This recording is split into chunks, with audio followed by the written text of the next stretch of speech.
سلطان نور الدین زنگی عشاء کی نماز پڑھ کر سو رہے تھے کہ اچانک ان کی آنکھ کھل گئی اور اٹھ کر بیٹھ گئے۔ ان کی آنکھوں میں آنسو تھے۔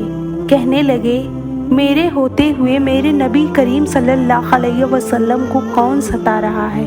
آپ اس خواب کے بارے میں سوچ رہے تھے جو مسلسل 3 دن سے انہیں آ رہا تھا اور پھر چند لمحوں پہلے آیا تھا، جس میں آپ صلی اللہ علیہ وسلم نے 2 لوگوں کی طرف اشارہ کر کے فرمایا کہ یہ مجھے ستا رہے ہیں۔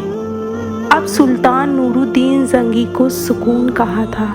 انہوں نے چند ساتھیوں اور سپاہیوں کو لے کر دمشق سے مدینہ جانے کا ارادہ کیا، اور اس وقت دمشق سے مدینے جانے کا راستہ 20 سے 25 دن کا تھا، مگر آپ نے بنا آرام کیے یہ راستہ 17 دن میں طے کر لیا۔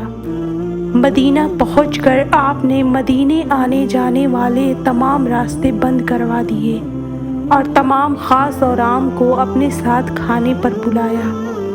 اب لوگ آ رہے تھے اور جا رہے تھے، آپ صرف ان کے چہرے کو دیکھتے، مگر آپ کو چہرہ نظر نہ آیا۔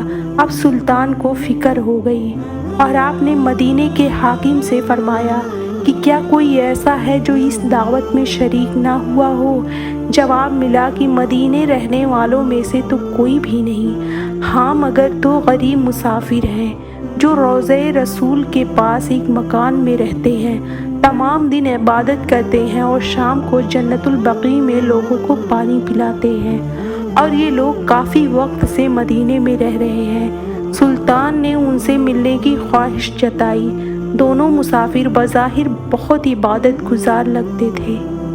ان کے گھر میں تھا ہی کیا، ایک چٹائی اور ضرورت کی کچھ چیزیں۔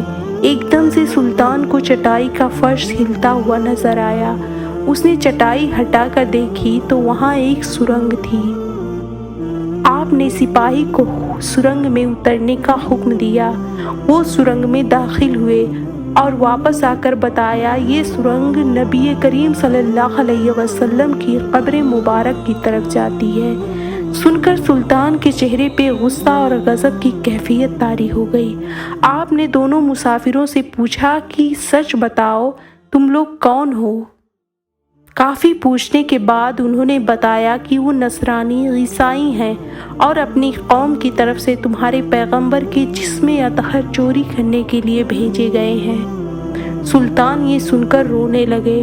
اسی وقت دونوں لوگوں کی گردن اڑا دی گئی۔ سلطان روتے ہوئے جاتے اور کہتے جاتے کہ میرا نصیب کہ پوری دنیا میں اس خدمت کے لیے اس غلام کو چنا گیا۔ تاریخی فیصلہ، اس ناپاک سازش کے بعد ضروری تھا کہ ایسی تمام سازشوں کو ہمیشہ کے لیے ختم کر دیا جائے۔ سلطان نے انجینئر بلائے اور قبر مبارک کے چاروں طرف خندق کھودنے کا حکم دیا، یہاں تک کہ پانی نکل آئے۔ سلطان کے حکم سے وہاں پر بڑی کھائی بنا دی گئی اور اس میں پگھلا ہوا شیشہ ڈال کر بھر دیا گیا۔ شیشے کی خندق اور کھائی آج بھی روضہ رسول صلی اللہ علیہ وسلم کے گرد موجود ہے۔